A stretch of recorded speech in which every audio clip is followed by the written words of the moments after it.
Toll प्लाजे बंद रखने का ऐलान हुआ है। ये तो भी सानू समीक्षा करनी पई आ कि पूरे भारत में तो एक दिन लिए टोल प्लाजे फ्री व्हीकल नहाए जाएंगे। पंजाब में पहले ही टोल प्लाजे बंद किए हुए है, फ्री चल रहा है, 2.5 महीने हो गया। ये फैसला 12 को लिया गया कि जेड़े टोल प्लाजे अजय नहीं बंद हुए पंजाब में सारों को बंद कर दिया जाएगा 12 तारीख को। जिन्ने भी टोल प्लाजे पंजाब में है, कुछ टोल प्लाजे खाली पड़े से, हुण 12 तारीख को एक भी प्लाजा यह जा नहीं हो जेड़ा ना बंद होगा। ये 12 तारीख का फैसला है। 14 तारीख के डिस्ट्रिक्ट दफ्तरों अगे मतलब DC दफ्तरों अगे धरने देने का ऐलान हुआ है पूरे भारत में। पंजाब एक बखरी स्टेट है क्योंकि आंदोलन पंजाब से शुरू हुआ। पंजाब में टोल प्लाजे ही बंद हैं, मॉल भी बंद हैं, रिलायंस के पंप भी बंद हैं, BJP के लीडरों के घरों आगे धरने भी जारी हैं। एक बखरा ये होगा 14 तारीख को कि जिन्ने पंजाब के DC हैं उन्होंने दे पहले भी चलते रहेंगे, तो न्याय ये होगा कि DC दफ्तरों के अगे भी धरने पूरे पंजाब में दिए जाएंगे।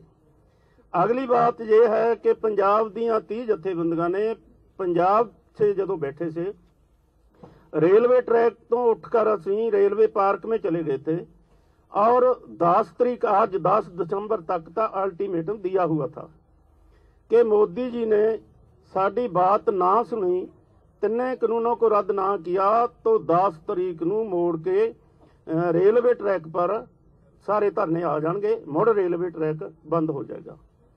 जिहड़ा अल्टीमेटम दिया था, आज की मीटिंग ने फैसला लिया कि अब हुण रेलवे ट्रैक पर जाएंगे तो पूरे भारत के लोग जाएंगे। ये फैसला जिहड़ी उपरली संयुक्त किसान संयुक्त मंच आ उन्होंने ऐलान करना, उसकी डेट उन्होंने तय करनी है।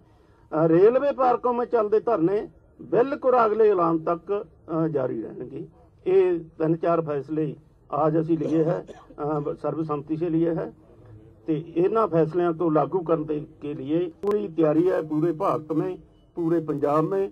देखो बखरी किस्म का आंदोलन पंजाब में चल रहा है, जिहड़े मैं पहला गल्लां बताइयां कि कित्थे कित्थे धरने चलते हैं और DC दफ्तरों भी होणगे, तो जिहड़ी लैन पंजाब से दिल्ली से आ रही है वो भी जारी रहेगी। देखना चाहिए कैसा आंदोलन है पंजाब में। इसे करके पंजाब राह सिरा बनया होया पूरे भारत को आंदोलन का कि सारे दे सारी एजिटेशन ज्यों दी त्यों, लाखों किसान पंजाब के दिल्ली में बार्डर पर ते सप्लाई लाइन भी जारी है, तो बिल्कुल धरने भी जारी है। जिहड़ी बात तोमर जी ने अज प्रेस कॉन्फ्रेंस की है वो राजेवाल जी बोलणगे। जे आ फैसलों के नाल किसी का सवाल होया उसका जवाब मैं दूंगा। एक बात कहनी चाहूँगा, प्रधानमंत्री जी कह रहे हैं कि गलबात जारी रहनी चाहिए, हम भी कहते हैं गलबात जारी रहनी चाहिए। और खेती मंत्री के साथ 6 मीटिंग हो चुकी हैं। वो कह रहा है जे किसान जथेबंदियों अमेंडमेंटा को मनणगे तो बातचीत होगी, नहीं होगी। मोड़वी शर्त साडे पर एक फिर ला दी जाती है, इसको असी निंदा करते हैं। तो BJP के जोड़े लीडर हैं, साडे मंत्री जी हैं, उन्होंने कहिए कि जैसा आंदोलन है एकजुट होइए। प्रधानमंत्री कुछ होर बोल रहे हैं, खेती मंत्री कुछ होर बोल रहे हैं, गृह मंत्री कुछ होर बोल रहे हैं। बेनती है, अपील है कि एकजुट होकर फैसला लिए, किसानों के पक्ष में लिए। असी एकजुट हाँ, साडी चुनी हुई सरकार भारत दी नूं एकजुट होकर एक कोई किसानों के पक्ष में फैसला लेना चाहिए। राजेवाल जी आज की उनकी प्रेस कॉन्फ्रेंस, उसके पहले सेंट्रल गवर्नमेंट को हम इन पूरे संगठनों की तरफ से ये चेतावनी देना चाहते हैं कि पंजाब से, उत्तराखंड से और दूसरी जगह से लोग जो इन धरनों में आ रहे हैं उनको रास्ते में हैरास किया जा रहा है। रामपुर में उत्तराखंड से आते हुए कुछ ट्रैक्टर ट्रॉली और छोटी गाड़ियों को रोका गया है, पंजाब की गाड़ियों को भी डाइवर्ट किया गया है। इसकी हम निंदा भी करते हैं और आस करते हैं कि डिमांड करते हैं कि ये हैरासमेंट लोगों की बंद की जाए। BS राजेवाल जी हमारे जो कल प्रपोजल आए थे, जो आज उन्होंने प्रेस कॉन्फ्रेंस की है, हम उसको रद्द क्यों किया है? प्रपोजल जो आई थी उसको रद्द करने के बाद आज उनकी प्रेस कॉन्फ्रेंस में वही चीज दोहराई गई है, उसके ऊपर बोलेंगे। एक बात 12 तारीख को रह गई थी, ਜਿਹੜੀ जयपुर से दिल्ली ਨੂੰ रोड आ रहा वो भी नाल पूरी तरह जाम किया जाएगा राजेगढ़। पत्रकार भाइयों, अभी अभी प्रेस कॉन्फ्रेंस खत्म हुई है कृषि मंत्री और श्री रेलवे मंत्री श्री पीयूष गोयल की, और ये पहली बार हुआ है, बहुत बड़ी बात उनके मुंह से खुद निकली है कि उन्होंने ये एक्ट जो कंकरेंट लिस्ट में 33 नंबर आइटम है ट्रेड एंड कॉमर्स के लिए बनाया है, और ट्रेड एंड कॉमर्स किसानों का विषय नहीं है। और ये हमने जो कहा था कि एग्रीकल्चर स्टेट सब्जेक्ट है, स्टेट लिस्ट में 14 नंबर पर दर्ज है। मार्केटिंग स्टेट सब्जेक्ट है, वो भी स्टेट लिस्ट में दर्ज है। और किसान ट्रेड के लिए कभी मार्केट नहीं जाता, वो अपनी फसल मार्केटिंग के लिए करने के लिए जाता है। तो आज सरकार ने ये बात मान ली कि ये कानून ट्रेडर्स के लिए बनाया गया है। तो आगे वो जो अमेंडमेंट्स करने की बात कहते हैं वो तो पीछे रह गई। अगर ये एग्रीकल्चर स्टेट सब्जेक्ट है जब, तो उनको कानून बनाने का अधिकार ही नहीं, भारत सरकार को ये कानून बनाने का अधिकार ही नहीं। जो बातें प्रेस कॉन्फ्रेंस में वो कह रहे थे अपने फेस सेविंग के लिए, जो कानून बनाए उन्होंने ये बात सामने रख के कि एक पैरेलल मार्केट बनेगी, वो ट्रेडर के लिए बनेगी, प्राइवेट ट्रेडर के लिए। अगर प्राइवेट ट्रेडर ने एपीएमसी में जाना है, अगर अब जो आज जो कह रहे हैं कि सब टैक्स होंगे, पहले टैक्स फ्री मार्केट थी, अनरेगुलेटेड मार्केट थी, उसमें कोई लाइसेंस की किसी जरूरत नहीं थी, पैन कार्ड से खरीदी हो सकती थी, उसकी कोई जवाबदेही नहीं थी, जो पहले वो ये बात कहते थे। तो आज एपीएमसी एक्ट में पहले से ही ये प्रोविजन है, वो वहां ही खरीदी कर सकते हैं और मोनोपोली हो जाए प्राइवेट कॉर्पोरेट हाउसेस की, उसके लिए ये कानून बनाया गया। ये बात आज स्पष्ट तौर पर दोनों मंत्रियों ने प्रेस कॉन्फ्रेंस में कह दी कि हमने ये ट्रेड और कॉमर्स के लिए कानून बनाए हैं। इसलिए हमारा केस 100% साबित हुआ। भारत सरकार जानबूझकर किसानों को यहाँ बैठाए बैठी है। वो एक तरफ कहते हैं हम बातचीत के लिए अपील करते हैं, बातचीत उनकी तरफ से टूटी है।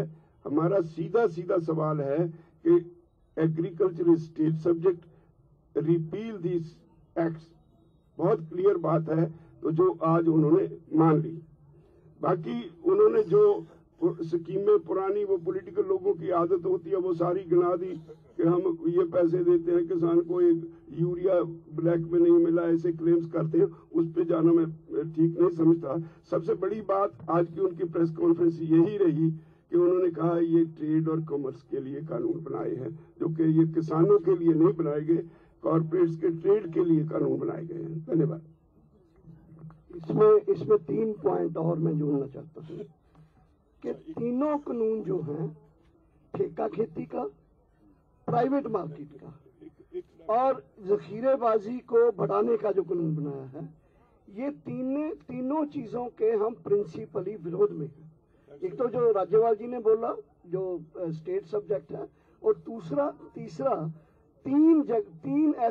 तीनों कानून में 3 ऐसी चीजें हैं जो ट्रेडर्स के लिए हैं, कॉर्पोरेट्स के लिए हैं, इसलिए हम विरोधी हैं। राज्यपाल जी, एक उन्होंने कहा है कि किसान की जमीन की कुर्की नहीं होगी। आज उन्होंने प्रेस कॉन्फ्रेंस में, मैं ये एक्ट जो उन्होंने बनाया उसकी 14(7) मद है, उसे पढ़ के सुना रहा हूँ आपको। The amount payable under any order passed by the subdivisional authority or the appellate authority, as the case may be recovered as arrears of land revenue. Arrears of land revenue जो डिक्लेयर कर दिया, इसका मतलब है कि जमीन की कुर्की होगी। ये एक्ट में लिखा है। धन्यवाद। एक बेनती और मीडिया को करेंगे, सारा ही मीडिया आपसे पूछता है कि जब सरकार अमेंडमेंट करती है तो क्यों नहीं मान रही हैं जत्थेबंदियां। हमने बताया कि लाखों किसान सड़कों पर बैठे, महिलाएं हैं, बच्चे हैं, नौजवान हैं, बुजुर्ग हैं। 25 के करीब मृतक हो चुकी है किसानों की। ਉਹਨਾਂ ਦੇ ਅੰਦਰ ਦੁੱਖ ਹੈ, ਦਰਦ है कि ਜ਼ਮੀਨ जाएगी, बेरोजगारी होएगी, खेती उजड़ेगी, बड़ा नुकसान हुआ। आपको बेनती ये करना चाहिए कि सरकार से पूछे कि अगर कानून सरकार रद्द कर देती है तो सरकार का क्या नुकसान होता है। ये सवाल जरूर उठाइए, सरकार से पूछिए अगर कानून रद्द हो जाते हैं सरकार का क्या नुकसान हो जाता है। ये मैं गृह मंत्री को भी पूछा था, उन्होंने जवाब नहीं दिया। अगे उन्होंने पूछा कि अगर जे तुम इसका जवाब नहीं देते कि कारपोरेट घराने के पक्ष में नहीं बोल रहे तुम, ये ते भी नहीं बोले। दो सवाल साडी बेनती पर सरकार को जरूर पूछे।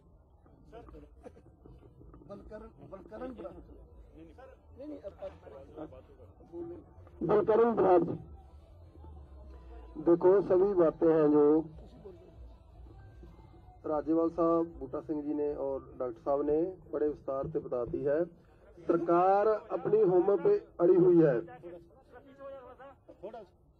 किसान है जो पिछले 6 महीने से आंदोलन में है। आंदोलन पूरे देश में जा रहा है, देश से अलावा विदेश में भी आंदोलन चल रहा है। सभी भारतीय भाईचारा और विदेश से दूसरे भाईचारों का लगातार समर्थन मिल रहा है।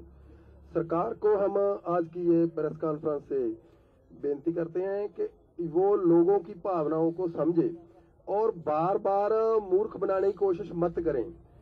प्राइम मिनिस्टर लगातार देश में प्रचार कर रहे हैं, उसके बाद उनके मंत्री जो दूसरे लोग हैं लगे हुए हैं। एक तरफ बात भी की जा रही है कितना दोगलापन है सरकार का, एक तरफ किसानों से बात की जा रही है, 6 दौर की बात सीनियर लेवल से हो चुकी है, उसके बाद भी वो प्रचार अब किए जाए। जो प्रेस कॉन्फ्रेंस की आज की बात राज्यपाल साहब और डॉक्टर साहब ने रखी है उसमें आपको भी भली बात मालूम है। आप मीडिया को भी ये बातें हैं जो जैसे बूटा सिंह जी ने कहा है, अगर सरकार को ये रद्द करती है उसका क्या नुकसान है। वो एक केवल हम मानते हैं कि एक ईगो है, ईगो का सवाल है और कुछ नहीं है।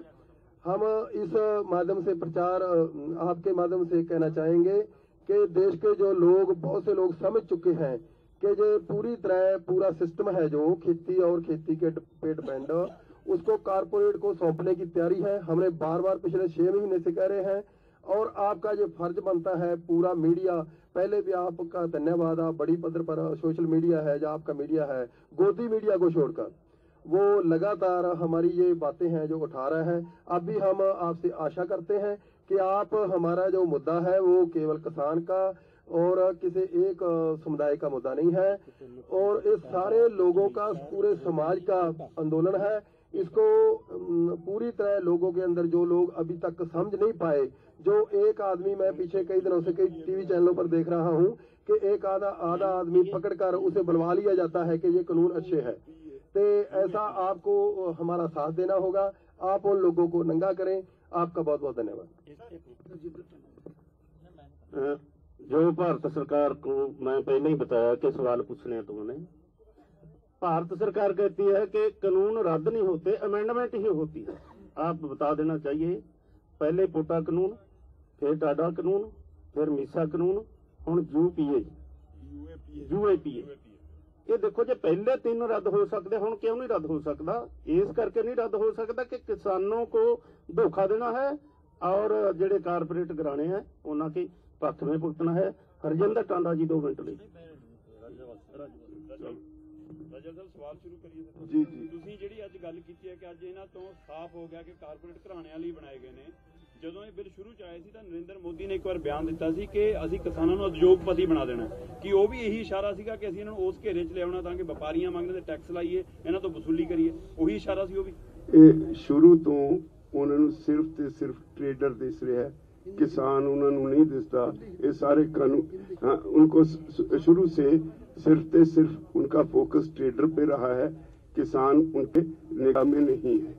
राज्यपाल जी आपसे जानना चाहते हैं, सरकार ने कहा है कि जो लिखित ड्राफ्ट आपको दिया है उसके बाद अब आप चर्चा के लिए आए, वार्ता के लिए आए, आपका क्या स्टैंड है सरकार से चर्चा करने को लेकर के बातचीत करने? देखिए, हम यही सारी जो बातें वो कह रहे हैं, ये सारी बातें हम 5-6 बार सरकार के पास एक्सप्लेन कर चुके हैं। जो बेसिक बात है कि ये अनकॉन्स्टिट्यूशनल है, ये स्टेट सब्जेक्ट है, इसमें केंद्र सरकार दखल नहीं दे सकती, उस पे सरकार नहीं आ रही। और आज पहली बार प्रेस कॉन्फ्रेंस में उन्होंने कहा है कि ये ट्रेड और कॉमर्स के लिए कानून बनाया गया है। इससे स्पष्ट हो गया कि सरकार को किसान का नहीं, ट्रेडर और लोगों का और कॉर्पोरेट लोगों का फिक्र है। बातचीत के लिए फिर आप जाएंगे? अगर वो कोई सार्थक हमें कुछ दिखाई पड़ेगा, वो कुछ करना चाहते हैं, हम बातचीत का रास्ता बंद नहीं करते। ड्राफ्ट में कुछ नहीं है, वो सिर्फ आईवाश है। बलबीर जी, जाहिर सी बात है जो आपने कहा वो सरकार से सवाल पूछे जाएंगे। आपका आंदोलन शांतिपूर्ण तरीके से आगे बढ़ रहा है, आपने कहा किसी को भी मंच नहीं देंगे, लेकिन टिकरी की ये तस्वीर आई है जिसमें शर्जिल इमाम और साथ में खालिद उमर खालिद, इन सब की तस्वीरें दिखाई जा रही हैं जिनके ऊपर सेडिशन के चार्जेस हैं। ऐसे लोगों को आप क्या कहेंगे जो कि आपके इस आंदोलन में इस मंच के जरिए ये तस्वीरों को दिखा रहे हैं? वील चेक इट, अभी मुझे मालूम नहीं, वील चेक इट। ये नहीं होगा, हमारे मन से ये नहीं होता। यहाँ आप देख रहे हो, हम हर रोज वापस भेज रहे हैं सबको। अगर कोई आता है पॉलिटिकल लीडरशिप से, हम उसको कहते हैं हमारे साथ कोई प्लेटफॉर्म हम शेयर नहीं करेंगे। ये मुझे लगता है आज 10 दिसंबर है, it's a international human rights day. I think ये जो कोई प्रोग्राम हुआ है वहाँ, वो हाँ टिकरी बॉर्डर में जो हुआ है, उस संगठनों ने वहाँ तो human rights violations, democratic rights violation इस गवर्नमेंट ने या पहले से हुआ है या हो रहा है, उसको लेके से, क्योंकि ये पॉलिटिकल लोग नहीं है शायद जो आप बोल रहे हैं, वो अलग बात है। लेकिन लोगों का कहना है कि ह्यूमन राइट डेज के ऊपर ह्यूमन राइट्स वायलेशन अगर हुआ है, तो किसान संगठन अगर इतना बड़ा, जो आप लोगों को उठाना चाहिए, असल में इंटेलेक्चुअल्स को उठाना चाहिए। अगर किसान लोग उठा रहे हैं, यू शुड वेलकम दैट। ऐसे लोगों को मंच देंगे, लेकिन अरे मंच नहीं दिया भाई उनको, जो उनके ऊपर जो झूठे, अगर ये बात सच है आपकी तस्वीरों वाली, तो मैं ये मानता हूँ कि ये human right, international human rights day के ऊपर उन्होंने कुछ प्रोग्राम किया होगा। ये लोग कौन है, कहाँ है, अगर ये सच है तो मुझे लगता है इस पर आपको ये आके मंच पर बोले, ये आप ऐसे मत कीजिए।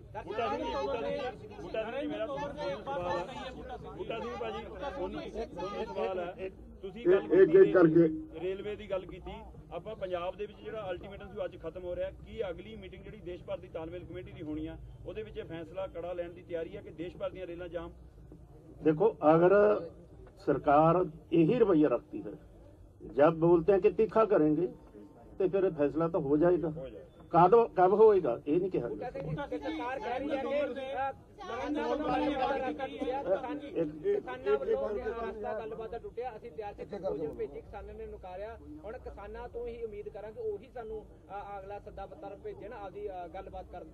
देखो, वो तो पहला ही अड़ी वाला रवैया था, ਮੁੜ ਦਾ ਜਾਇਜ਼ ਰਿਹਾ, ਪਿਛਲੀ ਸ਼ਰਤਾਂ ਲਾ ਦੋ, डाल दो। ਆਪਾਂ ਪਹਿਲਾਂ ਕਹਿ ਚੁੱਕੇ ਕਿ ਸ਼ਰਤਾਂ ਦੀ ਗੱਲ ਨਹੀਂ ਕਰਨੀ, ਇਸ ਲਈ ਅਸੀਂ ਪੁੱਛਿਆ। अगर जो कहते हैं डिस्कस करो, डिस्कस करने भी नहीं जाना, हल लेके आते हैं कि इन्ना का हल लेके हम जाएंगे। बिल्कुल बाईकट नहीं किया आपने, उत्थे जाकर बाईकट कर। अगर मीटिंग बुला लेते हैं, फिर कहते हैं कि डिस्कस शुरू करो, फिर बाईकट हो सकता है। वो बाईकट नहीं है।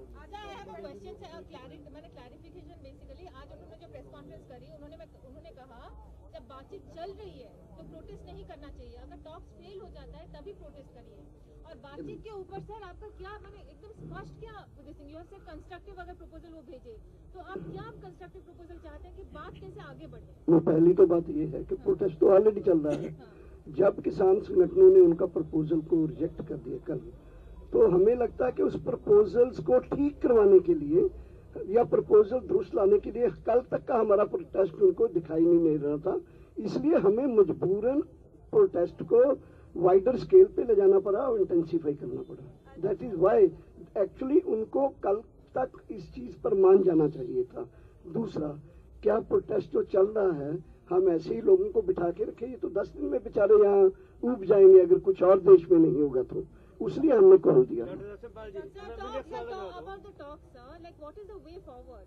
क्या सरकार करे ताकि वो आपका भी बात माने और ये चीज का हल हो? सरकार को देखिए 3 कानून रिपील करने चाहिए, फिर दूसरी बातें आगे बढ़ सकती हैं। डॉक्टर सवाल एक मिनट, जो इनवाइट ਤੁਹਾਨੂੰ ਦਿੰਦੇ ਆ ਵੀ ਤੁਸੀਂ ਆ ਜਾਓ ਬੈਠਕ ਦੇ ਲਈ, ਤੁਸੀਂ ਉਸ ਇਨਵਾਈਟ ਦੇ ਵਿੱਚ ਕੀ ਭਾਲਦੇ ਹੋ? ਉਹ ਮੀਟਿੰਗ ਹਾਂ ਇਨਵਾਈਟ ਦੇ ਵਿੱਚ ਅਗਰ ਪੋਜ਼ਿਟਿਵ ਇਹ ਚੀਜ਼ਾਂ ਤੋਂ ਅੱਗੇ ਵੱਧ ਕੇ ਕੁਝ ਆਉਂਦੇ ਨੇ, ਉਹ ਦੇ come forward with more things then we'll think in our committee. Darshan Lal ji, सरकार ने बॉल आपके पाले में डाली है बातचीत के लिए। आप बातचीत के लिए सरकार से कहेंगे? नहीं, उन्होंने नहीं डाली भाई। उन्होंने आज की प्रेस कॉन्फ्रेंस सुन लीजिए, उन्होंने यही कहा कि हमारे दरवाजे बातचीत के लिए खुले हैं। हमने विचार किया, उनका प्रपोजल, अगर उनका प्रपोजल ठीक होता हम आज ही चले जाते बातचीत करने के लिए।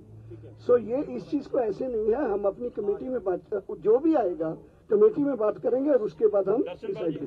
ਦਰਸ਼ਨਪਾਲ ਜੀ, ਇੱਕ ਖੱਟਰ ਸਰਕਾਰ ਨੇ 17 ਤਰੀਕ ਨੂੰ ਮੀਟਿੰਗ ਬੁਲਾਈ ਹੈ ਆਪਣੇ ਸਾਰੇ ਉੱਚੇ ਅਧਿਕਾਰੀਆਂ ਦੀ। ਇਹ ਉਸ ਸਮੇਂ ਬੁਲਾਈ ਹੈ ਜਦੋਂ ਅਮਿਤ ਸ਼ਾਹ ਨਾਲ ਗੱਲ ਟੁੱਟ ਜਾਂਦੀ ਹੈ। ਅਮਿਤ ਸ਼ਾਹ ਨੂੰ ਮਿਲ ਕੇ ਵੀ ਗਏ ਨੇ ਕਿ ਇਹ ਤਾਂ ਨਹੀਂਗਾ ਕਿ ਸਰਕਾਰ ਇੱਧਰ ਬੈਠਕਾਂ ਵਾਲੀਆਂ ਮਸਲਿਆਂ ਦੀਆਂ ਤਜਵੀਜ਼ਾਂ ਭੇਜ ਰਹੀ ਹੈ, ਦੂਏ ਪਾਸੇ ਤਿਆਰੀ ਕਰ ਰਹੀ ਹੈ ਕਿ ਹਰਿਆਣਾ ਤੇ ਦਿੱਲੀ ਮਿਲ ਕੇ ਘੇਰੇ ਕਿਸਾਨ ਜਥੇਬੰਦੀਆਂ ਨੂੰ ਜਾਂ ਕਿਸਾਨ ਅੰਦੋਲਨ। ये भी, ये तो उनकी मर्जी है। वैसे तो आज भी जो प्रेस कॉन्फ्रेंस हुआ, अमित शाह जी ने हमें पर्सनली जो गए थे लोग मिलने के लिए, बोला कि हमारा क्रैकडाउन करने का पहले भी इरादा नहीं था, आज भी नहीं है, आगे भी नहीं है। रिलायंस को बंद किया गया। दर्शन हरियाणा की शाम यह तो कहते वो सब उनको नोट करवाया गया, लाइट का भी, पानी का भी, सफाई का भी, बेसिक कम्युनिटीज का भी।